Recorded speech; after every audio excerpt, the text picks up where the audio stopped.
My dear friends, welcome back to my channel. ಇವತ್ತಿನ ಬ್ಲಾಗ್ನ ಶುರು ಮಾಡ್ತಾ ಇದ್ದೀನಿ. ಇದು ಶುಕ್ರವಾರದಿಂದ ನಾನು ಬ್ಲಾಗ್ನ ಶುರು ಮಾಡ್ತಾ ಇದ್ದೀನಿ. ಶುಕ್ರವಾರ ಬೆಳಗ್ಗೆ ಬನಶಂಕರಮ್ಮನ ದೇವಸ್ಥಾನಕ್ಕೆ ಪ್ರತಿ ವಾರನೂ ಹೋಗ್ತೀವಲ್ಲ, ಇತ್ತೀಚೆಗೆ ಹೇಳ್ಕೊಂಡಿಲ್ಲ ಅಷ್ಟೇ, ಪ್ರತಿ ಶುಕ್ರವಾರನೂ ಹೋಗ್ತೀವಿ. ಯಾವತ್ತೋ ಒಂದಿನ ಮಿಸ್ ಆಗುತ್ತೆ ಅಷ್ಟೇ. ನಂದು ಪ್ರಾಬ್ಲಮ್ ಏನಾದರೂ ಇತ್ತು ಅಂತಂದರೆ, ಇಲ್ಲ ಅಂದರೆ ಪ್ರತಿ ಶುಕ್ರವಾರನೂ ಬೆಳಗಿನ ಜಾವ ಒಂದು 5:15 ನಾವು ದೇವಸ್ಥಾನದಲ್ಲಿರ್ತೀವಿ. ತುಪ್ಪನ ಮನೇಲೇ ಬಿಸಿ ಮಾಡ್ಕೊಂಡು ಹೋಗ್ತೀನಿ. ಗಟ್ಟಿಯಾಗಿದ್ದರೆ ಸ್ವಲ್ಪ ದೀಪ ಹಚ್ಚೋದಕ್ಕೆ ಕಷ್ಟ ಆಗುತ್ತೆ ಅಂತ ಮನೇಲೇ ತುಪ್ಪನ ಬಿಸಿ ಮಾಡಿಕೊಂಡು ದೇವ್ರಿಗೆ ಅಂತಲೇ ಬೇರೆ ಇಟ್ಟಿದ್ದೀನಿ. ಹೊರಗಡೆ ನಾನು ತುಪ್ಪನ ತಗೊಳಕ್ಕೆ ಹೋಗಲ್ಲ. ಸೊ ಇವಾಗ ದೇವಸ್ಥಾನಕ್ಕೆ ರೀಚ್ ಆಗಿದ್ವಿ. ನೋಡ್ತಾ ಇರ್ಬೋದು, ದೇವಸ್ಥಾನ ನೋಡೋಕ್ಕೆ 2 ಕಣ್ಣು ಸಾಲಲ್ಲ ಅಂತ ಹೇಳ್ಬೋದು. ಅಷ್ಟು ಚೆನ್ನಾಗಿ ಡೆಕೋರೇಷನ್ ಮಾಡಿದ್ದಾರೆ. ಎಲ್ಲಿ ನೋಡಿದ್ರು ಕಲರ್ಫುಲ್ ಲೈಟ್ಸು. ಆಮೇಲೆ ಪಾರ್ವತಿ ಅಮ್ಮನವರು ಶಿವನ ನೋಡ್ತಾ ಇದ್ರೆ ಕಣ್ಣಲ್ಲಿ ನೀರು ಬರುತ್ತೆ. ಅಷ್ಟು ಚೆನ್ನಾಗಿ ಅಲಂಕಾರ ಮಾಡ್ತಾ ಇದ್ದಾರೆ ದೇವಸ್ಥಾನ. ಜಾತ್ರೆ ಮಾಡೋದಕ್ಕೂ ಮುಂಚೆ ಪ್ರತಿದಿನ ಒಂದೊಂದು ಅಲಂಕಾರ ಮಾಡ್ತಾರೆ ಅಮ್ಮನವ್ರಿಗೆ. ಒಂದೊಂದು ವಾರ ಬಳೆ ಅಲಂಕಾರ ಮಾಡ್ತಾರೆ, ಒಂದೊಂದು ವಾರ ನಿಂಬೆಹಣ್ಣಿನಿಂದ ಅಲಂಕಾರ ಮಾಡ್ತಾರೆ.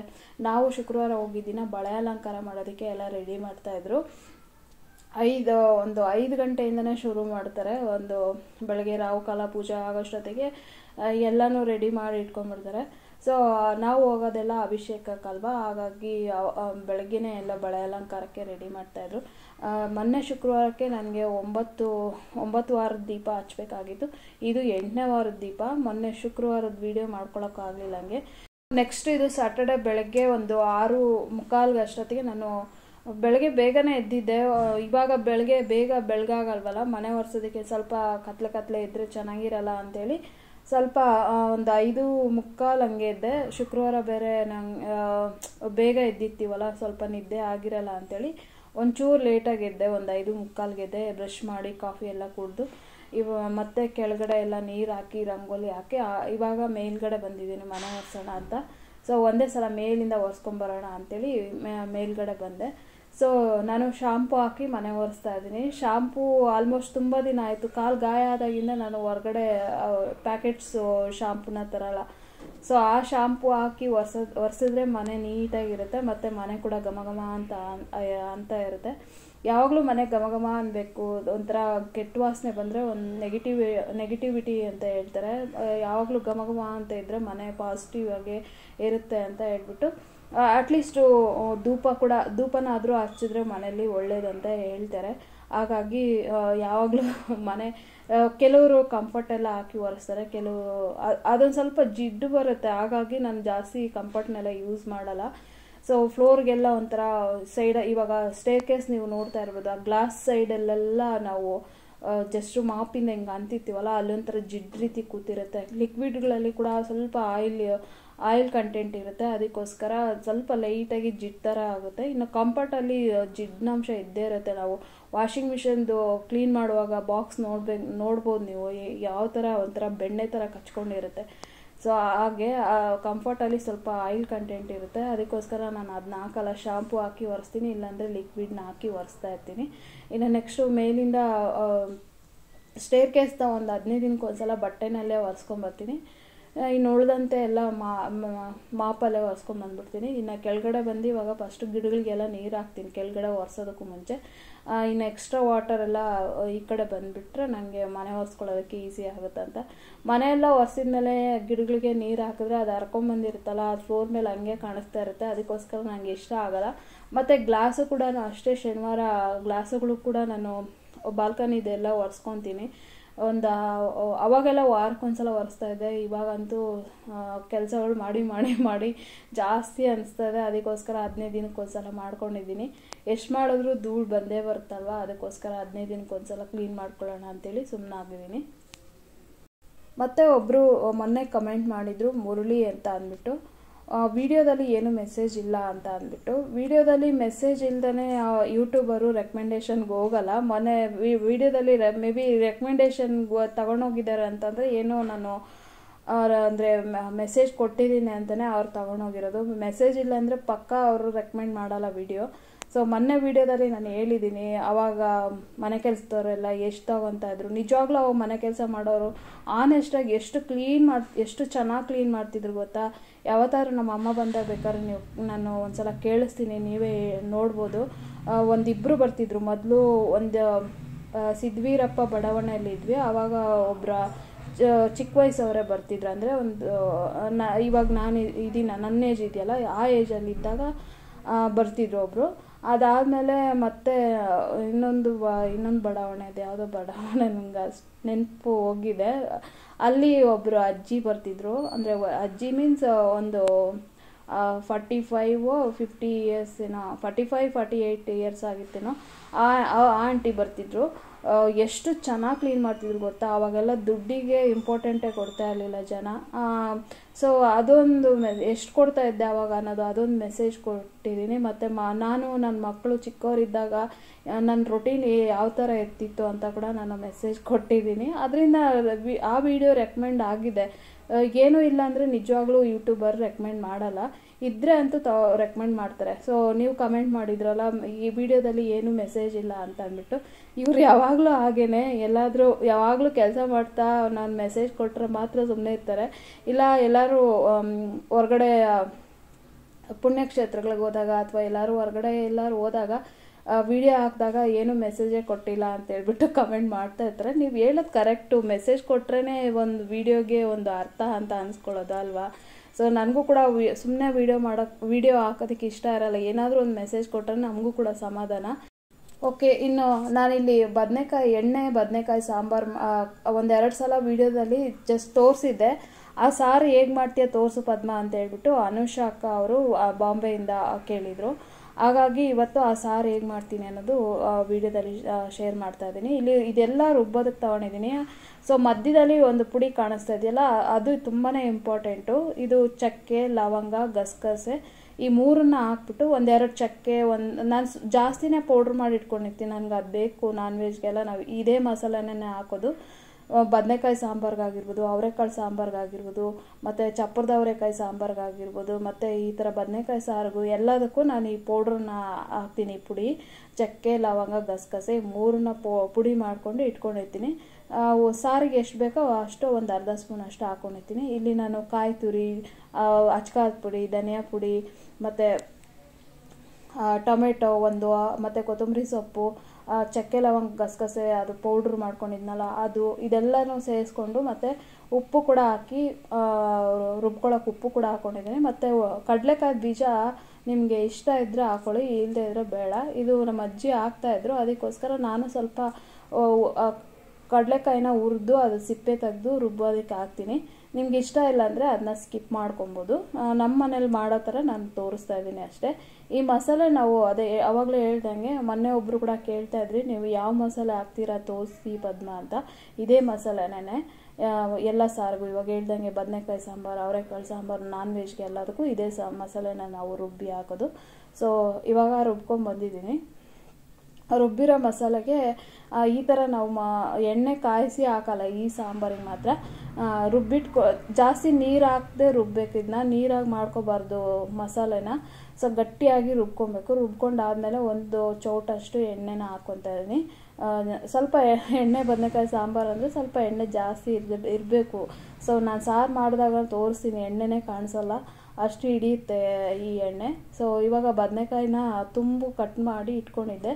ಸೊ ಇವಾಗ ಬದನೆಕಾಯಿಗೆ ಮಸಾಲೆ ತುಂಬ್ಕೊತಾ ಇದ್ದೀನಿ. ಈ ಬದನೆಕಾಯಿ ನಮ್ಮೂರಲ್ಲಿ ಮಾತ್ರ ಸಿಗುತ್ತೆ.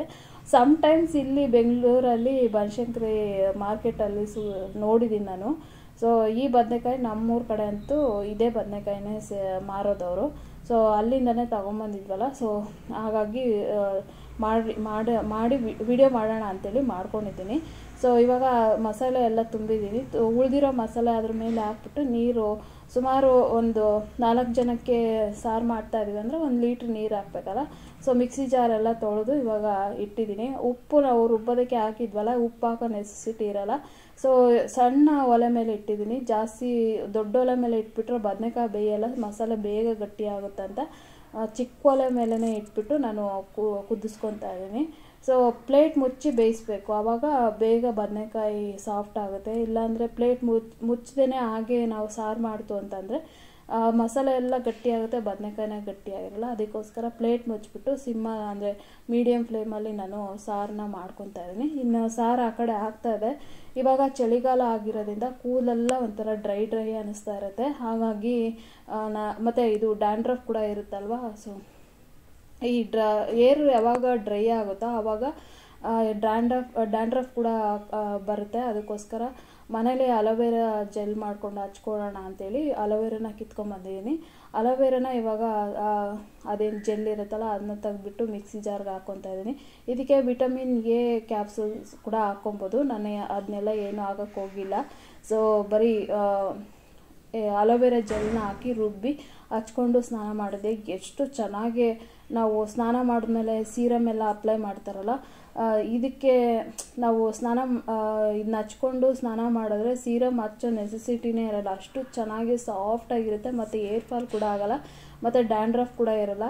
ಸೊ ಅದಕ್ಕೋಸ್ಕರ ಇದನ್ನು ನಾನು ವಾರಕ್ಕೆ ಒಂದ್ಸಲ ರುಬ್ಕೊಂಡ್ರೆ ನನಗೆ 2 ಟೈಮ್ಸ್ ಆಗುತ್ತೆ. ಸೊ 2 ಸಲ ಹಚ್ಚಿದ್ದೀನಿ. ಒಂದು ಶನಿವಾರ ಹಚ್ಚಿದ್ದೆ ಮತ್ತು ಇನ್ನೊಂದು ದಿನ ಸೋಮವಾರ ಹಚ್ಚಿದ್ದೆ. 2 ಟೈಮ್ಸ್ ಆಯ್ತು ನನಗೆ. ಕೂದಲಂತೂ ತುಂಬಾ ಚೆನ್ನಾಗಿ ಸಾಫ್ಟಾಗಿರುತ್ತೆ. ಒಂಚೂರು ತಲೆ ಕಡ್ತಾ ಆಗಲ್ಲ. ಡ್ಯಾಂಡ್ರಫ್ ಇದ್ದರೆ ತಾನೇ ಕಡ್ತಾ ಆಗೋದು. ಸೊ ಡ್ಯಾಂಡ್ರಫ್ ಇರಲ್ಲ ಮತ್ತು ಕೂದಲು ಕೂಡ ತುಂಬ ಶೈನಿಯಾಗಿ ಸಾಫ್ಟಾಗಿರುತ್ತೆ. ನಾನು ಸ್ನಾನ ಆದಮೇಲೆ ತೋರ್ಸೋಕ್ಕೆ ಮರ್ತೋಗ್ಬಿಟ್ಟೆ. ಸೊ ನೀವು ಕೂಡ ಒಂದ್ಸಲ ಟ್ರೈ ಮಾಡಿ. ತುಂಬ ಗೊತ್ತಿಲ್ಲದೆ ಇರೋರಿಗೆ ಹೇಳ್ತಾ ಇದ್ದೀನಿ, ಟ್ರೈ ಮಾಡಿ. ನೀವು ಸೀರಮ್ ಹಚ್ಚೋ ನೆಸೆಸಿಟಿನೇ ಇರಲ್ಲ. ಸುಮ್ಮನೆ ಅದೇನು ಕೆಮಿಕಲ್ಗಳು ಇರೋಂಥ ಸೀರಮ್ಗಳು ಅದು ಇದು ಹಚ್ಚೋದಕ್ಕಿಂತ ಈ ಥರ ನ್ಯಾಚುರಲಾಗಿ ಇರೋಂಥದ್ದನ್ನ ಹಚ್ಚಿದ್ರೆ ನಿಜವಾಗ್ಲೂ ಸಾಫ್ಟ್ ಆಗುತ್ತೆ. ಸೊ ಮತ್ತು ಅದನ್ನ ಉಳಿದಿರೋದು ಕೂಡ ಹಾಗೆ ನಾನು ಫೇಸ್ಗೆ ಹಚ್ಕೊತಾ ಇದ್ದೀನಿ. ಅಲೋವೆರಾ ಜೆಲ್ಲ ಫ್ರೆಶ್ ಅಲ್ವಾ, ಮನೆಯಲ್ಲೇ ಬೆಳೆದಿರೋಂಥ ಅಲೋವೆರಾ. ಹಾಗಾಗಿ ಫೇಸ್ಗೂ ಕೂಡ ಎಲ್ಲ ಹಚ್ಕೊತಾ ಇದ್ದೀನಿ. ಚಳಿಗಾಲದಲ್ಲೆಲ್ಲ ಮುಖ ಮತ್ತು ಕೈಕಾಲೆಲ್ಲ ಹೊಡಿತಾ ಇರುತ್ತಲ್ಲ, ಅದು ಅವಾಯ್ಡ್ ಆಗುತ್ತೆ ಅಂತೇಳಿ ಹಚ್ಕೊಂಡು, ಆಮೇಲೆ ಸಾರು ಎಲ್ಲ ಆಯಿತು. ಅಷ್ಟೊತ್ತಿಗೆ ನಾನು ಸ್ನಾನ ಮುಗಿಸ್ಕೊಂಬಂದು ಊಟ ಮಾಡಿ ಆಮೇಲೆ ಇವಾಗ ದೇವಸ್ಥಾನನೆಲ್ಲ ಶುಕ್ರವಾರ ನನಗೆ 5 ಡೇಸ್ ಆಗಿತ್ತಲ್ಲ, ಶುಕ್ರವಾರ ದೇವ್ರ ಮನೆ ಕ್ಲೀನ್ ಮಾಡಬಾರ್ದು ಅಂತೇಳಿ ಶನಿವಾರ ಕ್ಲೀನ್ ಮಾಡ್ಕೊತಾ ಇದ್ದೀನಿ. ಜಸ್ಟ್ ದೇವಸ್ಥಾನಕ್ಕೆ ಅಷ್ಟೇ ಹೋಗಿ ಬಂದಿದ್ದು. 5 ದಿನ ತಲೆ ಸ್ನಾನ ಮಾಡ್ಕೊಂಡು ದೇವಸ್ಥಾನಕ್ಕೆ ಹೋಗಿ ಬಂದೆ. ಶುಕ್ರವಾರ ಕಳಶ ತೆಗಿಬಾರ್ದು ಅಂತೇಳಿ ಸುಮ್ಮನಾಗಿ ಶನಿವಾರ ಇವತ್ತು ದೇವ್ರ ಮನೆ ಎಲ್ಲ ಒರೆಸ್ಕೊಂಡು ಫೋಟೋಸ್ ಎಲ್ಲ ಒರೆಸ್ಕೊಂಡು ಮತ್ತು ದೇವಸ್ಥಾನ ತೊಳ್ಕೊಂಡು ಪೂಜೆ ಮಾಡೋಷ್ಟೊತ್ತಿಗೆ ನಿಜವಾಗ್ಲೂ ಒಂದು ರಾತ್ರಿ 7:15 ಆಗೋಯ್ತು. ನಂಗೆ ಬೆಳಗ್ಗೆ ತಿಂಡಿಗೂ ಕೂಡ ಹಸ್ಬೆಂಡ್ ಏನೂ ತಂದಿರಲಿಲ್ಲ. ಅವರು ವೈಟ್ಫೀಲ್ಡ್ಗೆ ಮಗ ಅಲ್ಲಿ ಓದಿದ್ನಲ್ಲ, ಆ ಸ್ಕೂಲಲ್ಲಿ ಏನೋ ಲೆಟರ್ ತರಬೇಕು ಅಂತೇಳಿ ಹೋಗಿದ್ರು. ಬೆಳಗ್ಗೆ ತಿಂಡಿಗೆ ಉಪ್ಪಿಟ್ಟು ಮಾಡಿ ಮತ್ತು ಮಧ್ಯಾಹ್ನ ಊಟಕ್ಕೆ ಅನ್ನ ಮತ್ತು ಬದನೆಕಾಯಿ ಸಾಂಬಾರು ಮಾಡಿದ್ದೆ. ಸೊ ಊಟ ಎಲ್ಲ ಮುಗಿಸಿ ಮತ್ತು ಸ್ನಾನ ಮುಗಿಸಿ ಮತ್ತು ದೇವಸ್ಥಾನನೆಲ್ಲ ಬೆಳಗಿ ಅದನ್ನು ನಾನು ವೀಡಿಯೋ ಮಾಡ್ಕೊಳಕ್ಕೆ ಹೋಗಲಿಲ್ಲ, ವಿಡಿಯೋ ಲೆಂತಿ ಆಗುತ್ತೆ ಅಂತೇಳಿ. ಸೊ ದೇವ್ರ ಮನೆ ಎಲ್ಲ ಒರೆಸಿ ಫೋಟೋಸ್ಗೆಲ್ಲ ಗಂಧ ಅರಿಶಿನ ಕುಂಕುಮ ಇಟ್ಟು ಇವಾಗ ತುಳಸಿ ಕಟ್ಟೆ ಕೂಡ ನಾನು ರೆಡಿ ಮಾಡ್ಕೊತಾ ಇದ್ದೀನಿ. ಪ್ರತಿ ವಾರ ಮನೆ ದೇವಸ್ಥಾನ ಒರೆಸಿದಾಗ ತುಳಸಿ ಬೃಂದಾವನ ಕೂಡ ನಾನು ಕ್ಲೀನ್ ಮಾಡ್ಕೊತೀನಿ. ಅದು ಮಾಡಿದ್ರೇ ಸಮಾಧಾನ ಅನ್ಸೋದು, ಅಭ್ಯಾಸ ಆಗಿಬಿಟ್ಟಿದೆ. ಈ ತುಳಸಿ ಬೃಂದಾವನ ಚೆನ್ನಾಗಿದೆ ಪದ್ಮ ಅಂತ ಕೇಳ್ತಿರ್ತೀರಲ್ಲ, ನಿಜವಾಗ್ಲೂ ಇದನ್ನ ಬೈ ಮಾಡಬೇಡಿ. ಒಂಥರ ಆ ಮಣ್ಣೆಲ್ಲ ಒಂಥರ ಏನೋ ಹೇಳ್ತಾರಲ್ವ, ಹುಳ ಎಲ್ಲ ತಿನ್ಕೊಳ್ಳುತ್ತೆ, ಬೆದ್ಲು ಅಂತ ಏನೋ ಅಂತಾರೆ. ಆ ಥರ ಎಲ್ಲ ಕೆಳಗಡೆ ಸ್ಟ್ಯಾಂಡ್ 4 ಕಡೆ ಅದೇನು ಇದು ಬರುತ್ತಲ್ಲ ಕಾಲುಗಳು, ಅಲ್ಲೆಲ್ಲ ತಿನ್ಕೊತಾ ಇದೆ ಮಣ್ಣು. ಸೊ ನಾನು ಕೂಡ ಗ್ರಾನೈಟ್ದು ತೊಗೊಬೇಕು ಅಂತೇಳಿ ಡಿಸೈಡ್ ಮಾಡಿದ್ದೀನಿ. ಸುಮ್ಮನೆ ಇಂಥವಕ್ಕೆಲ್ಲ ದುಡ್ಡನ್ನ ಹಾಳು ಮಾಡೋದು ಬೇಡ ಅಂತೇಳಿ. ಸುಮಾರು ಇದು ನಾನು ಕೊಟ್ಟಿದ್ದು 1200 600 ಹೇಳ್ತಿದ್ರು. ಸೊ ನಾನು ಇದಕ್ಕೆ 600 ಅಥವಾ 800 ಕೊಟ್ಟಿದ್ದೀನಿ ಅನ್ಸುತ್ತೆ, ನೆನಪಿಲ್ಲ, ಅವಲೇ ಮರ್ತೋಗ್ಬಿಟ್ಟಿದ್ದೀನಿ. ಸೊ ತುಂಬ ಮನಿ ವೇಸ್ಟ್ ಅಂತ ಅನಿಸ್ತು. ಸೊ ಒಂಥರ ಮಣ್ಣೆಲ್ಲ ಬಿಟ್ಕೊತದೆ. ಮೊನ್ನೆ ಆದ್ರೂ ನಾನು ಹೊಸ್ಲಿಗೆ ಇದನ್ನು ಪಾಲಿಶ್ ಹಚ್ಚಿದ್ನಲ್ಲ, ಅದನ್ನು ಕೂಡ ಹಚ್ಚಿದ್ದೀನಿ. ಇವಾಗ ಸ್ವಲ್ಪ ಪರವಾಗಿಲ್ಲ. ಇದು ವರ್ತ್ ಅಲ್ಲ ಅಂತ ಅನಿಸ್ತು, ಮಣ್ಣೆಲ್ಲ ಬಿಚ್ಕೊಂಡು ಹೋಗ್ತಾ ಇದೆ. ಅದಕ್ಕೆ ಗ್ರಾನೈಟ್ ಒಂದು ಪುಟಾಣಿ ತೊಗೊಂಬಿಡೋಣ ಅಂತ ಅಂದ್ಕೊಂಡಿದ್ದೀನಿ. ಸೊ ಇನ್ನು ನೆಕ್ಸ್ಟು ಹೂವು, ಪೂಜೆಗೆ ಹೂವನ್ನ ಕೂಡ ಕಟ್ ಮಾಡ್ಕೊಂಬರ್ತಾ ಇದ್ದೀನಿ. ಹೂವು ಮತ್ತು ವೀಳ್ಯದೆಲೆ ಎಲ್ಲ ಇಲ್ಲೇ ಟೆರೆಸ್ ಮೇಲೆ ಇದೆಯಲ್ಲ, ಈ ರೋಜಾ ಗಿಡ ನೋಡ್ತಾ ಇರ್ಬೋದು. ಅದೆಷ್ಟು ಹೂ ಬಿಡುತ್ತೆ ಅಂತಂದರೆ ಅದಕ್ಕೆ ಎಷ್ಟು ಹೂ ಬಿಡ್ಬೇಕಂತನೂ ಗೊತ್ತಿಲ್ಲ, ಅಷ್ಟು ಹೂ ಬಿಡುತ್ತೆ. ಒಂಥರ ಟೆರೆಸ್ಗೆ ಬಂದರೆ ಒಂಥರ ಲಾಲ್ಬಾಗ್ ನೋಡ್ದಂಗೆ ಆಗುತ್ತೆ ನಮ್ಮನೆ ಟೆರೆಸ್ಸು. ನೋಡ್ತಾ ಇರ್ಬೋದು ಒಂದು ಗಿಡದಲ್ಲಿ ಅದೆಷ್ಟು ಹೂವು ಬಿಟ್ಟಿದೆ ಅಂತ. ಸೊ ಈ ಥರ ರೆಡ್ ರೋಜಾ ಹೂವು ಮಾತ್ರ ಜಾಸ್ತಿ ಹೂ ಬಿಡೋಕ್ಕೆ ಹೋಗಲ್ಲ. ಈ ಪಿಂಕ್ ಕಲರ್ ಇದೆಯಲ್ಲ, ಈ ತಲೆಗಿಲೆ ಕೆಟ್ಟಿರೋ ಥರ ಹೂವು ಬಿಡುತ್ತೆ, ಎಷ್ಟೊಂದು ಹೂವು ಬಿಡುತ್ತೆ. ಸೊ ಮತ್ತು ರೋಸಾ ಹೂವು ಕೂಡ ದಪ್ಪ ಬರುತ್ತೆ, ಈ ಬೊಕ್ಕೆಗೆಲ್ಲ ಕೊಡ್ತಾರಲ್ವ ಆ ಥರ ರೋಸಾ ಹೂವು. ಆಮೇಲೆ ಇದು ಕಣಂಗ್ಲೆ ಹೂವು ಕೂಡ ಜಾಸ್ತಿ ಇತ್ತು, ಅದನ್ನು ಕೂಡ ಎಲ್ಲ ಕಿತ್ಕೊಂಡ್ಬಂದು ಈಗ ಹಾರ ಮಾಡೋಣ ಅಂತೇಳಿ ಕಟ್ತಾ ಇದ್ದೀನಿ. ಸೇವಂತಿಗೆ ಹೂವನ ಅಜ್ಜಿ ತಾತಂಗೆ ಮತ್ತು ಹೊಸ್ಲಿಗೆ ಇದು ಬಾಗಿಲಿಗೆ ಸ್ವಲ್ಪ ಕಟ್ತಾ ಇದ್ದೀನಿ. ಟೈಮ್ ಇರಲಿಲ್ಲ ನನಗೆ, ಅದಕ್ಕೋಸ್ಕರ ನಾನು ಏನು ಹೂವು ತೊಗೊಂಡಿರ್ತೀನಿ ಅದಿಷ್ಟು ಕಟ್ಟಿ ಹಾಕ್ತೀನಿ ಶನಿವಾರ, ಮತ್ತು ನನಗೆ ಸೋಮವಾರ ಮತ್ತೆ ತೊಗೊತೀನಿ ಹೊಸ್ಲಿಗೆ ಇದೆಲ್ಲದಕ್ಕೆ ಇಡೋದಕ್ಕೆ. ಸೊ ಇವಾಗ ಕಣಗ್ಲೆ ಹೂವು ನೋಡ್ತಾ ಇರ್ಬೋದು, ಸುಮಾರು ಅರ್ಧ ಮಾರು ಹೂವಾಗಿತ್ತು, ದಪ್ಪವಾಗಿ ಕಟ್ಟಿ ನಾನು ಹೂವಿನ ಅಲಂಕಾರ ಮಾಡ್ಕೊತಾ ಇದ್ದೀನಿ. ಅದಕ್ಕೆ ತುಳಸಿ ಕೂಡ ನಾನು ಹಾರಕ್ಕೆ ಹಾಕ್ಬಿಟ್ಟು ಕಟ್ಟಿದ್ದೀನಿ. ಸೊ ಇದು ಪನ್ನೀರ್ ಇತ್ತಲ್ಲ, ಪನ್ನೀರ್ ಏನು ಹಾಕಕ್ಕೆ ಹೋಗಲಿಲ್ಲ, ತುಳಸಿನೇ ಮಧ್ಯದಲ್ಲಿ ಹಾಕ್ಬಿಡೋಣ, ಮತ್ತಿನ್ನೇನು ಸಪ್ರೇಟಾಗಿ ಅದನ್ನ ಕಟ್ಟೋದು ಅಂತೇಳಿ. ಸೊ ತುಳಸಿ ಇಲ್ಲ ಅಂದರೆ ಪನ್ನೀರ್ ಹಾಕಿ ಕಟ್ಟಿದ್ರೆ ಕಣಗ್ಲೆ ಹೋಗೋಕ್ಕೆ ಒಂದು ಕಳೆನೇ ಬರುತ್ತೆ ಅಂತ ಹೇಳ್ಬೋದು. ಸೊ ದೇವ್ರ ಸಾಮಾನು ಕೂಡ ನೀಟಾಗೆಲ್ಲ ತೊಳೆದು ಇವಾಗ ಕಳಶನ ರೆಡಿ ಮಾಡ್ಕೊತಾ ಇದ್ದೀನಿ. ಅದೆಷ್ಟೋ ದಿನ ಆಗೋಯ್ತು ನನಗಂತೂ ಬ್ರಾಹ್ಮಿ ಮುಹೂರ್ತದ ಪೂಜೆ ಮಾಡಿ ಪ್ರತಿ ಶುಕ್ರವಾರ ಬನಶಂಕರಮ್ಮನ ದೇವಸ್ಥಾನಕ್ಕೆ ಹೋಗೋದ್ರಿಂದ ನನಗೆ ಬ್ರಾಹ್ಮಿ ಮುಹೂರ್ತದ ಪೂಜೆ ಮಾಡೋದಕ್ಕೆ ಆಗ್ತಾಯಿಲ್ಲ. 4 ಗಂಟೆಗೆ ಎದ್ದು ತಲೆ ಸ್ನಾನ ಮಾಡಿ ರೆಡಿ ಆಗೋಷ್ಟೊತ್ತಿಗೆ 4:15 4:45 ಆಗೋಗ್ಬಿಡುತ್ತೆ. ಸೊ ಹಾಗಾಗಿ ನನಗೆ ಬ್ರಾಹ್ಮಿ ಮುಹೂರ್ತದ ಪೂಜೆ ಮಾಡೋಕ್ಕಾಗ್ತಾಯಿಲ್ಲ. ಒಂದು ದೀಪ ಹಚ್ಚೋದು ಎಲ್ಲ ಮುಗಿದ್ರೆ ನನಗೆ ಬ್ರಾಹ್ಮಿ ಮುಹೂರ್ತ ಪೂಜೆ ಮಾಡೋದಕ್ಕೆ ಆಗುತ್ತೆ. ಸೊ ಇವಾಗ ದೇವ್ರಿಗೆ ಹೂವಿನ ಅಲಂಕಾರ ಜಾಸ್ತಿ ಏನೂ ಮಾಡೋಕ್ಕೆ ಹೋಗಿಲ್ಲ, ಸಿಂಪಲಾಗಿ ಹೂವು ಎಷ್ಟಿರುತ್ತೆ ಅಷ್ಟನ್ನು ಹಾಕಿ ಪೂಜೆ ಮಾಡ್ತಾಯಿದ್ದೀನಿ. ತುಂಬ ಹೂಗಳೆಲ್ಲ ಇಟ್ಟು ನನಗೆ ಅಷ್ಟೊಂದು ಇಷ್ಟನೇ, ಬಟ್ ಹಬ್ಬಗಳಲ್ಲಾದರೆ ತುಂಬ ಹೂಗಳೆಲ್ಲ ಹಾಕಿ ಪೂಜೆ ಮಾಡ್ಬೋದು ಅಂತ ಅನಿಸುತ್ತೆ. ಸೊ ಇವಾಗ ಅದಕ್ಕೆ ಎಷ್ಟು ಬೇಕೋ ಅಷ್ಟು ಸಿಂಪಲಾಗಿ ನಾನು ಹೂವನ್ನ ಇಟ್ಬಿಟ್ಟು ನಮ್ಮ ಗಿಡದಲ್ಲೇ ದಾಸವಾಳ ಹೂಗಳು ಕೂಡ ಬಿಟ್ಟಿದ್ದು ಚೆನ್ನಾಗಿ ಅವತ್ತು ಶನಿವಾರ, ಹಾಗಾಗಿ ಸ್ವಲ್ಪನೇ ಇಟ್ಟಿದ್ದು. ಮತ್ತು ಹೂವು ಇಡೋದಕ್ಕೂ ನಂಗೆ ಟೈಮ್ ಇಲ್ಲ, ಆಲ್ರೆಡಿ 7:15 ಆಗೋಗ್ಬಿಟ್ಟಿದೆ. ಹೂಗಳೆಲ್ಲ ಕಟ್ಕೊಂಡು ಮನೆ ಒರೆಸ್ಕೊಂಡು ಅಡುಗೆ ಮಾಡಿಕೊಂಡು ದೇವ್ರ ಸಾಮಾನೆಲ್ಲ ಬೆಳಗಿ ದೇವ್ರ ಫೋಟೋಸ್ ಎಲ್ಲ ಒರೆಸಿ ಕ್ಲೀನ್ ಮಾಡಿಕೊಂಡು ಪೂಜೆ ಮಾಡಬೇಕಂದ್ರೆ ಅಪ್ಪ ಅವತ್ತಿನ ದಿನ ಅದೆಷ್ಟು ಸುಸ್ತಾಗೋಗ್ಬಿಡುತ್ತೆ ಅಂದರೆ ಹೇಳೋದಕ್ಕೆ ಸಾಧ್ಯನೇ ಇಲ್ಲ, ಅಷ್ಟು ಸುಸ್ತಾಗೋಗ್ಬಿಟ್ಟಿತ್ತು. ಸೊ ಇವಾಗ ದೀಪನ ಹಚ್ತಾ ಇದ್ದೀನಿ.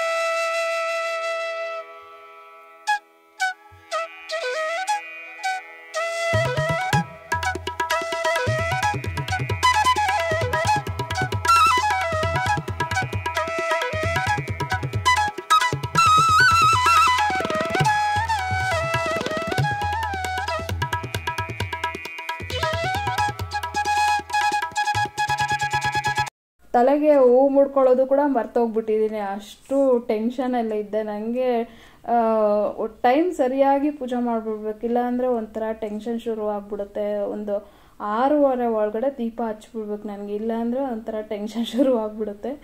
ಸೊ ದೇವ್ರ ಸಾಮಾನೆಲ್ಲ ಬೆಳಗ್ಬೇಕಲ್ವ, ಮತ್ತು ಫೋಟೋಸ್ ಒರೆಸ್ಕೊಳ್ಳೋದೇ ಟೈಮ್ ಹಿಡಿಸ್ಬಿಡುತ್ತೆ. ಮನೆ ಒರೆಸೋದು ಅಷ್ಟೇ, ತುಂಬ 1-2 ಅವರ್ ಬರೀ ಮನೆ ಒರೆಸೋದೇ ಆಗೋಗ್ಬಿಡುತ್ತೆ. ಹಾಗಾಗಿ ಲೇಟ್ ಆಯಿತು. ಹೂ ಕೂಡ ಕಟ್ಟಬೇಕು. ಅದು ಕಣಗ್ಲೆ ಹೂಕ್ಕೆ ಏನಾಯಿತು ಅಂತಂದರೆ ಸ್ವಲ್ಪ ನೀರು ಚಿಂಗಿಸಿ ಕಟ್ಟಕ್ಕೆ ಹೋದರೆ ಅದು ಜಾರ್ ಹೋಗ್ತಾಯಿತ್ತು. ಸೊ ಹಾಗಾಗಿ ಅಲ್ಲಿ ಟೈಮ್ ವೇಸ್ಟ್ ಆಯ್ತು ನನಗೆ. ಸೊ ಇವಾಗ ತೆಂಗಿನಕಾಯಿ ಕೂಡ ಅಲ್ಲೇ ನಾನು ಹೊಡ್ಕೊತಾ ಇದ್ದೀನಿ. ಇನ್ನು ಕಿಚನ್ಗೆ ಹೋಗಿ ಅಲ್ಲಿ ಪದೇ ಓಡಾಡಿ ಕಾಲೆಲ್ಲ ನೋವು ಬಂದುಬಿಟ್ಟಿದ್ವು. ಅದಕ್ಕೆ ಪ್ಲೇಟ್ನ ಅಲ್ಲಿಗೆ ತರಿಸ್ಕೊಂಡು ಅಲ್ಲೇ ಕಾಯಿನ ಹೊಡೆದ್ಬಿಟ್ಟೆ. ಸೊ ಕಾಯೆಲ್ಲ ಹೊಡೆದಿಟ್ಟು ಗಣೇಶನಿಗೆ ಪೂಜೆ ಮಾಡಿ ಈಗ ತುಳಸಿ ಅಮ್ಮನವ್ರಿಗೆ ಪೂಜೆ ಮಾಡ್ತಾಯಿದ್ದೀನಿ. ನನಗೆ ಬೇಗ ಮದುವೆ ಆಗಿದ್ದರಿಂದ ತುಳಸಿ ಕಟ್ಟೆಗೆ ಅಂದರೆ ಮದುವೆ ಆಗದಿರೋ ಹುಡುಗಿರು ಪೂಜೆ ಮಾಡ್ತಾರೆ, ಸುಮಾರು ಸುತ್ತಾಕ್ತಾರೆ. ಅದೆಷ್ಟು ಸುತ್ತಾಕ್ತಾರಂತ ಗೊತ್ತಿಲ್ಲ, ನನಗೆ ಬೇಗ ಮದುವೆ ಆಗಿದ್ದರಿಂದ ನನಗೆ ಅದನ್ನು ತಿಳ್ಕೊಳಕ್ಕಾಗಿಲ್ಲ. ನಮ್ಮ ಮನೆ ಅಲ್ಲಿ ರೆಂಟಲ್ಲಿದ್ದಾಗ ಮನೆ ಎದುರುಗಡೆ ಒಬ್ಬ ಹುಡುಗಿ ಇದ್ಲು, ಮೇ ಬಿ ಕಾಲೇಜ್ಗೂ ಕೂಡ ಹೋಗ್ತಿತ್ತ ಹುಡುಗಿ, ಮದುವೆ ವಯಸ್ಸಿಗೆ ಬಂದಿದ್ಲು. ಎಷ್ಟು ಸುತ್ತಾಕ್ತಾ ಇದ್ಲು ಗೊತ್ತಾ ಹುಡುಗಿ ತುಳಸಿ ಕಟ್ಟೆಗೆ ಆ ಥರ ಸುತ್ತಾಕೋದ್ರಿಂದ ಬೇಗ ಮದುವೆ ಆಗುತ್ತೆ ಮತ್ತು ಒಳ್ಳೆ ಗಂಡ ಸಿಗ್ತಾನೆ ಅಂತ ಹೇಳ್ತಾರೆ. ಅದೆಷ್ಟು ಸುತ್ತಾಕ್ತಾರಂತ ನನಗೆ ಗೊತ್ತಿಲ್ಲ. ಎಲ್ಲಾದರೂ ಸರ್ಚ್ ಮಾಡಿ ಅದೆಷ್ಟು ಸುತ್ತಾಕ್ಬೇಕಂತ ತಿಳ್ಕೊಂಡು ಯಾವತ್ತಾದರೂ ಒಂದಿನ ವೀಡಿಯೋದಲ್ಲಿ ಶೇರ್ ಮಾಡ್ಕೊತೀನಿ. ಪೂಜೆ ಮಾಡಿ ಬಲಗಾಲಿಟ್ಟು ಒಳಗಡೆ ಬಂದು ಇವಾಗ ಇಲ್ಲಿ ಆಂಜನೇಯ ಅಭಯ ಆಂಜನೇಯ ಫೋಟೋನ ದೀಪಾವಳಿಯಲ್ಲಿ ಹಸ್ಬೆಂಡ್ ತೊಗೊಂಬಂದಿದ್ರು, ಅಲ್ಲಿ ಕೂಡ ಪೂಜೆ ಮಾಡಿ ತಾತ ಅಜ್ಜಿಗೂ ಕೂಡ ಪೂಜೆ ಮಾಡಿದ್ದೀನಿ. ಹಾಗೆ ಲಾಸ್ಟ್ ವಿಡಿಯೋದಲ್ಲಿ ವಿಡಿಯೋಗೆ ಲೈಕ್ ಮಾಡೋದು ಮರಿತಾ ಇದ್ದೀರಾ ಅಂತ ಹೇಳಿದ್ದೆ. ನಿಜವಾಗ್ಲೂ ಇಷ್ಟು ಜನಕ್ಕೆ ಮರವಿದೆಯಾ ಅಂತ ಅನ್ನಿಸ್ತು. ಪ್ಲೀಸ್ ವಿಡಿಯೋ ಇಷ್ಟ ಆಗಿದ್ರೆ ಲೈಕ್ ಮಾಡಿ, ಓಕೆನಾ. ಇನ್ನು ಪೂಜೆನ ಕಂಟಿನ್ಯೂ ಮಾಡ್ತಾ ಇದ್ದೀನಿ.